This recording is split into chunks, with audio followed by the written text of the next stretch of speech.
ബാലിയിലെ വൈറലായിട്ടുള്ള ഈ വാട്ടർഫോൾ കഫേയിൽ എങ്ങനെ എത്താമെന്ന് നോക്കിയാലോ. ചുമ്മാ മുകളിൽ നിന്ന് കാണൽ മാത്രമല്ല, ട്രെക്ക് ചെയ്ത് താഴെ ഇറങ്ങി കുളിക്കാൻ കൂടി പറ്റും.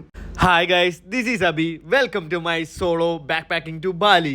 രാവിലെ തന്നെ ചെക്കൗട്ടായി 8 മണിക്കുള്ള ആദ്യത്തെ ഫെറി തന്നെ പിടിച്ചു. ഇവിടത്തെ കടലിന്റെ ഭംഗി പറയാതിരിക്കാൻ വയ്യ. അവിടെ നമ്മൾ നേരെ വിട്ടത് ഈ വൈറലായിട്ടുള്ള വാട്ടർഫോൾ കഫേ കാണാനാ. ഏകദേശം 3 മണിക്കൂറോളം ദൂരമുണ്ട് ഈ കാണുന്ന വാട്ടർഫോളിലേക്ക്. അതുകൊണ്ട് തന്നെ പോകുന്ന വഴിക്ക് 1-2 സ്ഥലങ്ങൾ കയറി ഫോട്ടോസ് എടുത്തു. ബാലിയിൽ പബ്ലിക് ട്രാൻസ്പോർട്ട് എന്ന് പറഞ്ഞ സംഭവമേ ഇല്ല. അതുകൊണ്ട് തന്നെ ഇതുപോലുള്ള ഒരു ഹിഡൻ സ്പോട്ടിലോട്ടൊക്കെ പോകാൻ നിങ്ങൾക്ക് ഒരു സ്കൂട്ടർ റെന്റോ അല്ലെങ്കിൽ ഒരു പ്രൈവറ്റ് ക്യാബോ വേണം. അങ്ങനെ നമ്മൾ കാത്തിരുന്ന വാട്ടർഫോൾ കഫേ എത്തി.